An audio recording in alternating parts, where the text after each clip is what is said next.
Sahabat RPK yang dikasihi Tuhan dimanapun Anda berada. Shalom Beshem Yeshua Hamashiach, salam sejahtera dalam nama Yeshua Hamashiach, dalam nama Tuhan Yesus Kristus, Juru Selamat kita. Selamat mengikuti siaran Tekiyah, Telaah Kata Ibrani Alkitabiah, bersama Gembala Benyamin Obadiah, Ketua GKMI, Gereja Kehilat Mesyanik Indonesia. Tekiyah adalah cara peniupan shofar seperti yang didengar tadi. Siaran Tekiyah dimaksudkan untuk menggali kebenaran Alkitab dari bahasa dan masyarakat Ibrani yang menjadi persemaian tumbuhnya iman Kristiani kita yang berasal dari tanah perjanjian Israel di Timur Tengah. Saudara dapat mengajukan pertanyaan ke 081 997 1577. Shalom Pak Ben. Shalom Karen, shalom sahabat RPK dimanapun Anda berada. Hari ini kita akan membahas kata Ibrani Haberoi Veah Keru Be Ketuvim. Orang Berea menyelidiki kitab suci. Kaidah 4, bagaimana pembaca asli memahami teks. Kisah 17 ayat 11. Orang-orang Yahudi di kota Berea lebih baik hatinya daripada orang-orang Yahudi di Tesalonika, karena mereka menerima firman itu dengan segala kerelaan hati, dan setiap hari mereka menyelidiki kitab suci untuk mengetahui apakah semuanya itu benar demikian. Bagaimana orang Yahudi menyelidiki dan memahami kitab suci mereka? Kita akan membahas cara membaca kitab suci seperti yang dilakukan oleh orang Yahudi yang terdiri dari 8 kaidah. Kali ini kita membahas kaidah keempat, bagaimana pembaca asli memahami teks. Dr. Eitan Bar menulis, di Israel, anak-anak paling sekuler pun terlibat dalam pembelajaran Alkitab di sekolah sejak usia dini. Alkitab adalah mata pelajaran wajib bagi semua siswa sekolah dasar. Setiap pelajaran diuji. Ujiannya terdiri dari ayat-ayat acak, masing-masing disertai dengan serangkaian pertanyaan seperti siapa yang mengatakan ini, kepada siapa, dan dalam konteks apa.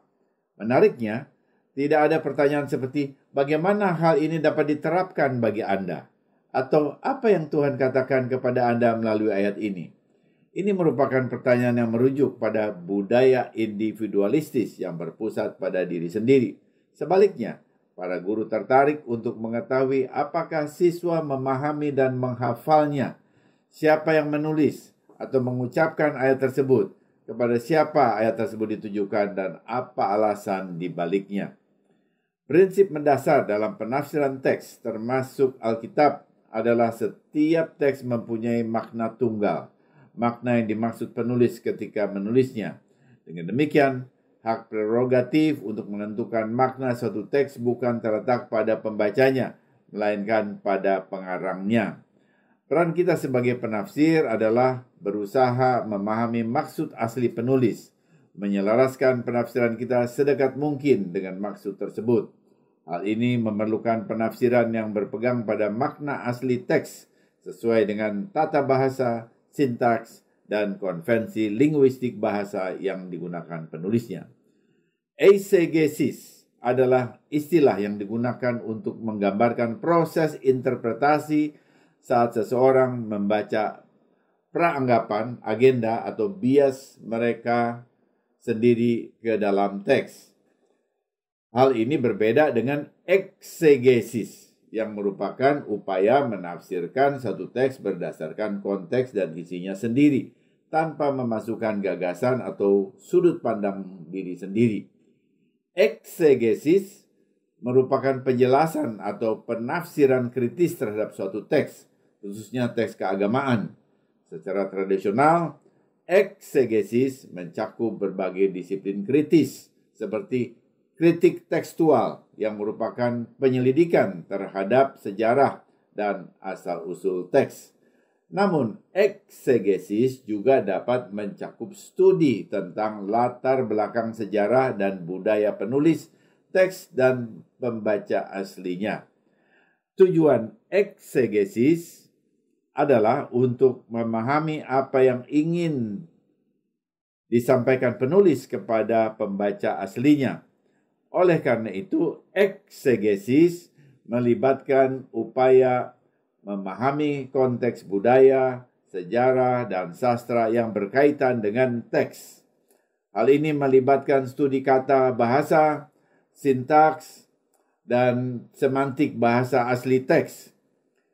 Istilah ini sering digunakan dalam konteks studi Alkitab. Saat para sarjana mencoba memahami Alkitab dalam konteks aslinya pada abad pertama. Namun prinsip eksegesis dapat juga diterapkan pada teks apapun, baik teks sastra, hukum, sejarah, dan lain-lain. Hal ini berbeda dengan eisegesis. Saat seorang membaca penafsiran dan biasnya sendiri ke dalam teks yang dapat menimbulkan salah tafsir atau distorsi terhadap makna asli teks yang bersangkutan. Eisegesis seringkali dipandang sebagai bentuk penafsiran yang kurang ketat atau kurang jujur secara intelektual, karena dapat dengan mudah menimbulkan salah tafsir atau penafsiran yang salah terhadap teks aslinya. Namun hal ini tidak selalu harus dipandang negatif, karena beberapa bentuk kritik teks serta interpretasi filosofis dapat saja sengaja menggunakan bentuk eisegesis untuk menjelaskan makna baru atau berbeda dalam suatu teks. Eisegesis Kristen mirip dengan Midrash Yahudi saat komentar seseorang berada di balik makna asli teksnya. Kitab suci, meskipun diilhami secara ilahi, ditujukan kepada pembaca manusia, bukan untuk makhluk surgawi atau makhluk luar bumi. Ketika menafsir Alkitab, kita harus ingat bahwa meskipun kitab suci mempunyai makna universal, relevansi, dan dapat diterapkan, kitab suci tidak ditulis langsung kepada kita. Sebaliknya, buku-buku tersebut ditulis untuk khalayak tertentu yang hidup dalam konteks sejarah, budaya, dan bahasa tertentu.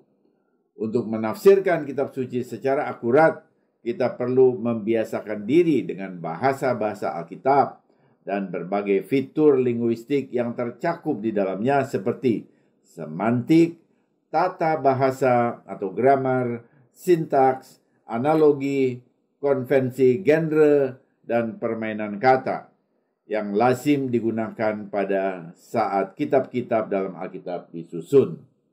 Mari kita lihat satu contoh dari Ulangan 31 ayat 6. Jadilah kuat dan berani, jangan takut atau gentar karena mereka, karena Adonai Elohimmu menyertai kamu. Dia tidak akan pernah meninggalkan dan mengabaikanmu. Contoh umum eisegesis, yaitu membaca interpretasi sendiri ke dalam sebuah teks, mungkin terlihat sebagai berikut. Ulangan 31 ayat 6 memberitahuku secara pribadi bahwa apapun tantangan yang aku hadapi dalam kehidupan modernku, apakah itu bos yang sulit, ujian yang penuh tekanan, atau masa sulit dalam suatu hubungan, aku tidak boleh takut.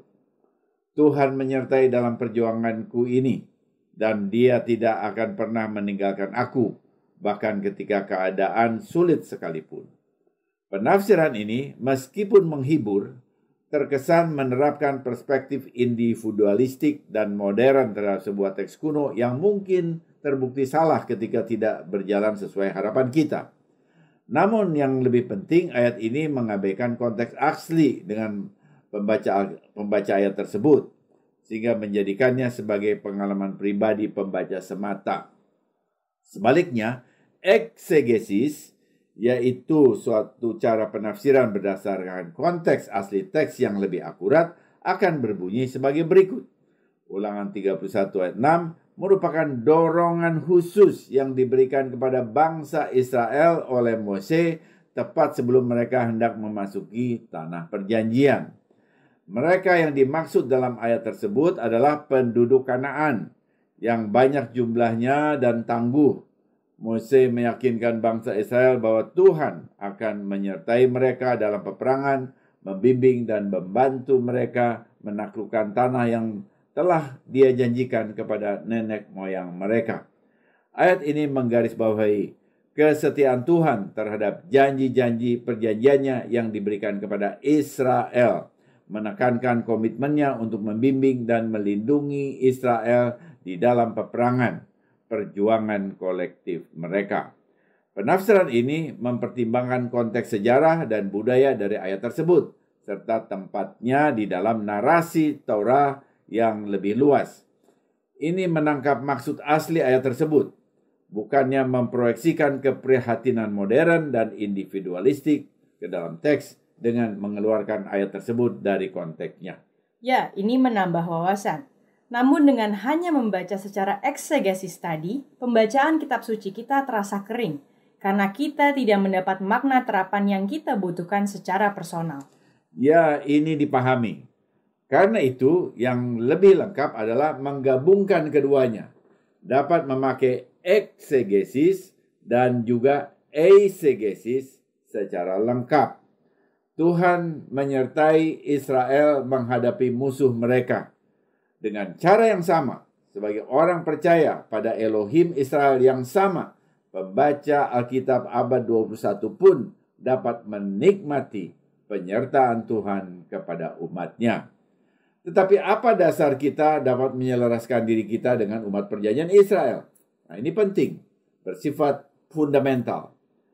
Rasul Rabi Shaul Paulus dalam Roma 11 mengajarkan bahwa kita bangsa-bangsa yang percaya kepada Yeshua HaMashiach, Yesus Kristus sebagai Mesias Yahudi, sudah diokulasikan kepada pohon zaitun sejati Israel untuk mendapat nutrisi yang sama dari akar zaitun yang penuh getah. Roma 11 ayat 18. Baruch Hashem. Ini pengajaran yang luar biasa yang berasal dari Ruach HaKodesh. Ya, menyadari bahwa penulis asli teks Alkitab bermaksud menyampaikan pesan-pesan spesifik kepada khalayak tertentu, memungkinkan kita menyingkirkan anggapan bahwa kitab suci penuh dengan kode-kode rahasia atau makna tersembunyi yang hanya membingungkan kita. Pemahaman ini juga memberi keseimbangan terhadap pendekatan tafsir beberapa rabi yang berpendapat bahwa ada 70 wajah dalam Torah yang memungkinkan satu ayat dapat ditafsirkan dengan 70 cara berbeda, bahkan jika penafsiran itu bertentangan satu sama lain. Pendekatan ini sesungguhnya memperkaya pemahaman kitab suci kita. Masalahnya dengan pendekatan 70 wajah, pendekatan ini memberi peluang untuk memperlebar spektrum pemahaman penulis yang menyusun teks sesuai dengan konvensi bahasa Alkitabiah dalam konteks tertentu untuk pembaca tertentu juga. Namun ini tidak berarti pendekatan 70 wajah perlu disingkirkan. Kita tetap dapat mempertimbangkan perspektifnya sekalipun kita sudah memakai pendekatan eksegesis. Kita ambil contoh penafsiran Kejadian 2 ayat 19 dan 20. Lalu Adonai Elohim membentuk dari tanah segala binatang hutan dan segala burung di udara. Manusia itu memberi nama kepada segala ternak, kepada burung-burung di udara, dan kepada segala binatang hutan. Tetapi baginya sendiri, ia tidak menjumpai penolong yang sepadan dengan dia. Jika kita membaca secara lugas bagian ini, kita akan melihat bahwa pesan utamanya tidak berkaitan dengan seksualitas. Namun, di dalam diskusi rabbinik, sebagaimana yang tercatat di dalam Talmud Babilonia, Yevamot 63a, ada penafsiran yang menyatakan bahwa Adam melakukan hubungan seksual dengan semua binatang sebelum Hawa diciptakan.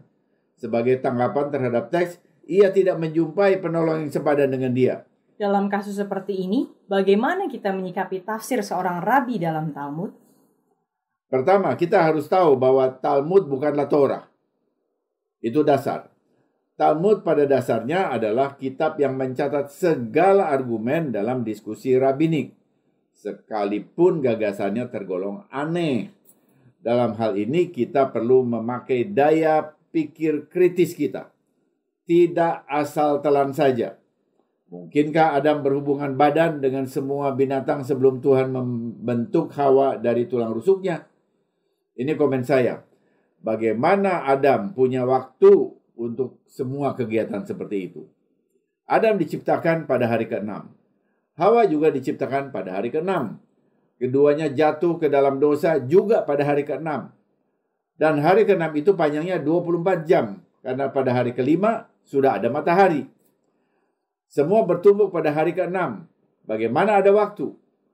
Lagi pula, sebelum jatuh dalam dosa, manusia tidak memikirkan seks. Tubuh Adam dan Hawa diliputi cahaya kemuliaan, sehingga mereka tidak melihat ketelanjangan mereka. Sesudah jatuh dalam dosa, barulah mereka tahu tubuh mereka telanjang, karena cahaya kemuliaan Tuhan meninggalkan mereka. Kita bisa membaca dari Roma 3 ayat 23. Jadi gagasan Adam berhubungan seks dengan binatang sebelum ada Hawa sudah ditepis oleh Alkitab itu sendiri. Ketika cara tafsir seperti ini dilakukan terhadap penafsiran eksegesis suatu teks, maka upaya semacam ini adalah untuk mengekstrak atau memaksakan makna tersembunyi pada teks Alkitab, sehingga dapat dianggap meremehkan upaya para penulis Alkitab itu sendiri. Para penulis Alkitab sudah berusaha mengartikulasikan firman Tuhan dalam bahasa yang jelas dan dapat dipahami oleh pembaca aslinya. Adalah tepat untuk memberikan penafsiran pada satu teks sebagai tambahan, namun bukan sebagai pengganti penafsiran eksegetis aslinya. Para nabi Perjanjian Lama dan para rasul Perjanjian Baru menyusun teks mereka dalam bahasa yang jelas, dengan mempertimbangkan penerima aslinya, mengikuti aturan tata bahasa dan sintaksis bahasa-bahasa tersebut, dan mengikuti konvensi komunikasi tekstual. Tujuan mereka adalah agar pembaca pertama dapat memahami dan menerapkan ajaran yang terkandung dalam tulisan mereka. Jadi ketika kita memandang kitab suci sebagai firman Tuhan, kita harus melakukannya dengan cara yang sama seperti kita memandang dokumen sejarah lainnya. Artinya, dengan pemahaman bahwa pembacaan teks secara metodis dibantu dengan sumber-sumber leksikal, gramatikal, dan sintaks, serta atlas dan berbagai referensi lainnya, dapat membantu kita lebih dekat pada maksud awal penulis. Hasilnya, kita bisa mendengar firman Tuhan sebagaimana yang dimaksudkan untuk didengar. Contoh lainnya adalah kisah David dan Goliat di dalam 1 Samuel 17. Maksud penulis adalah untuk menggambarkan David sebagai sosok yang beriman, berani, dan berkenan kepada Tuhan. Berbeda dengan ketakutan dan ketidakpercayaan ditunjukkan oleh bangsa Israel dan Saul, raja mereka. Narasi ini bukan sekedar kisah tentang kemenangan tim yang tidak diunggulkan atas musuh yang kuat. Sebaliknya, ini adalah kisah yang menegaskan kuasa Tuhan yang bekerja melalui pribadi-pribadi yang percaya kepadanya. Ini merupakan dorongan untuk mempercayai kuasa Tuhan. Contoh-contoh ini menggambarkan bagaimana menafsir kitab suci sesuai dengan maksud penulis dan makna harfiah dari teks tersebut dapat menghasilkan wawasan yang selaras dengan pesan aslinya. Pendekatan ini menghormati karya penulis dalam konteks sejarah, budaya, dan bahasa yang melekat pada teks tersebut saat ditulis. Hal ini juga memungkinkan kita untuk lebih menghargai kedalaman dan kekayaan kitab suci, sehingga meningkatkan pemahaman kita tentang firman Tuhan. Intinya, dengan berupaya memahami maksud asli penulis dan makna literal teks tersebut, kita menghormati aspek kemanusiaan dan aspek keilahian dalam Alkitab. Lihat, kitab dalam Alkitab itu sendiri bukanlah artefak magis atau benda ajaib. Alkitab meskipun ditulis oleh orang-orang biasa membawa pesan ilahi. Ini berarti keajaibannya ada pada pesan yang mengubah hidup, bukan pada kertas cetakan yang direkat atau dijahit. Namun, tidak jarang kita mendengar orang Kristen yang ketika dihadapkan pada pertanyaan-pertanyaan kehidupan yang membingungkan, mencari jawaban dengan membuka Alkitab secara acak dan menafsir ayat yang pertama mereka lihat sebagai petunjuk ilahi. Namun, pendekatan seperti ini dapat menyebabkan penafsiran yang membingungkan bahkan bermasalah, terutama jika mereka membuka ayat Alkitab dan mendapatkan Matius 27 ayat 5 tentang Yudas menggantung diri. Atau 2 Samuel 1 ayat 9 tentang permintaan Saul untuk dibunuh. Nah, ini masalahnya. Mari kita lihat contoh terakhir tentang hilangnya maksud asli penulis, yaitu Amsal 13 ayat 24 yang menulis, "Siapa tidak menggunakan tongkat benci kepada anaknya, tetapi siapa mengasihi anaknya menghajar dia pada waktunya."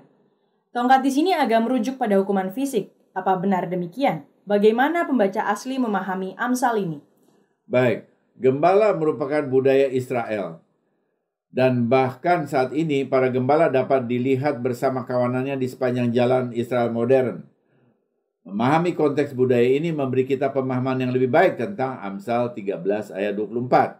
Seorang penggembala membawa tongkat untuk melawan predator dan memimpin domba-dombanya. Domba dikenal sebagai hewan yang kurang waspada, mudah disesatkan. Gembala menggunakan tongkatnya untuk membimbing dan mengarahkan dombanya kembali ke jalan yang benar, tidak tersesat. Gembala tidak memukul atau menyusahkan dombanya dengan tongkat. Jika domba ketakutan atau disakiti, mereka akan lari dan mengakibatkan kekacauan. Domba harus didisiplin dengan kelembutan, bukan dengan disakiti.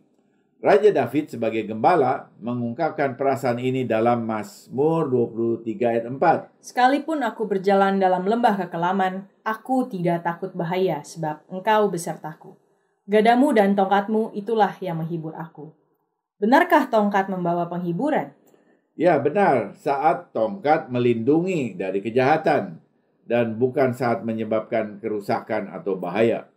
Oleh karena itu, Amsal ini menyampaikan pesan untuk mendisiplinkan anak bukan dengan kekerasan fisik yang ekstrim.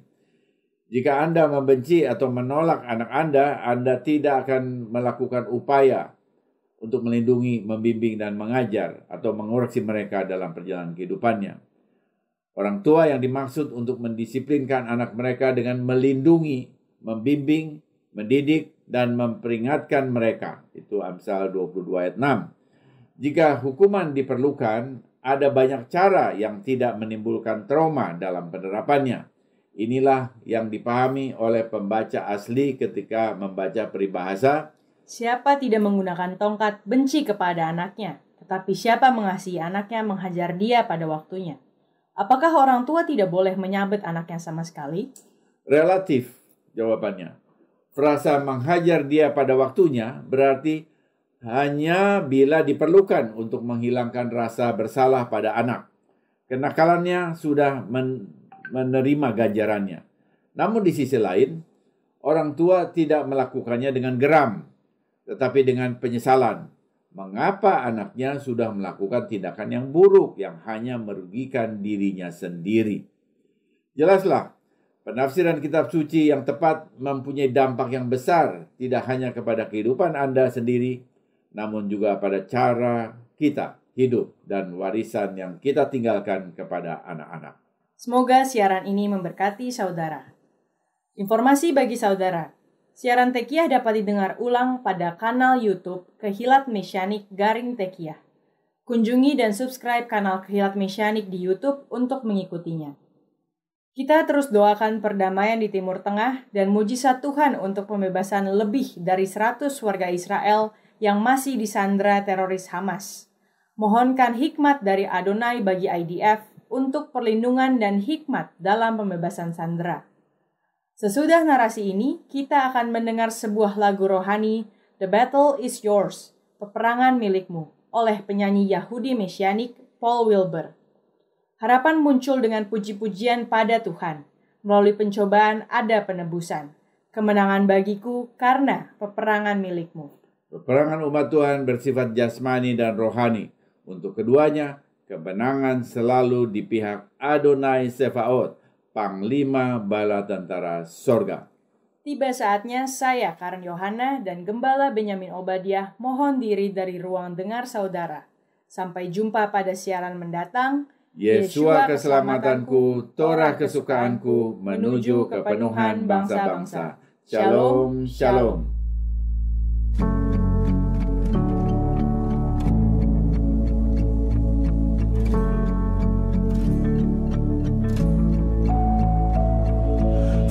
Struggle, there will come triumph.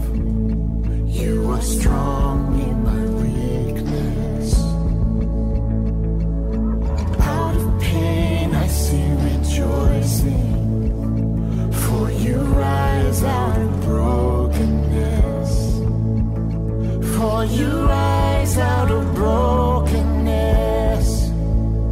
I will dance in the midst of the fire. I will sing in the eye of the storm.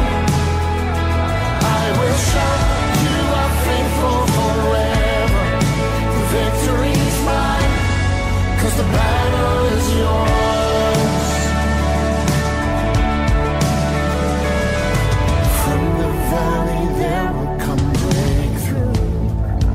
Hope will rise with our praises. Out of trials you bring redemption. You give beauty for ashes. I will dance in the midst of the fire. I will sing in the eye of the storm. I will shout, you are faithful forever. The victory's mine, 'cause the battle is yours. Give thanks to the Lord, He is good, He is good. Oh, do love and I keep tall. Give thanks to the Lord, He is good, He is good. Oh, do love and I keep tall. I will dance in the midst of the fire. I will sing in the eye of the storm. I will shout, you are faithful forever. The victory's mine, 'cause the battle is yours. I will dance in the midst of the fire. I will sing in the eye of the storm.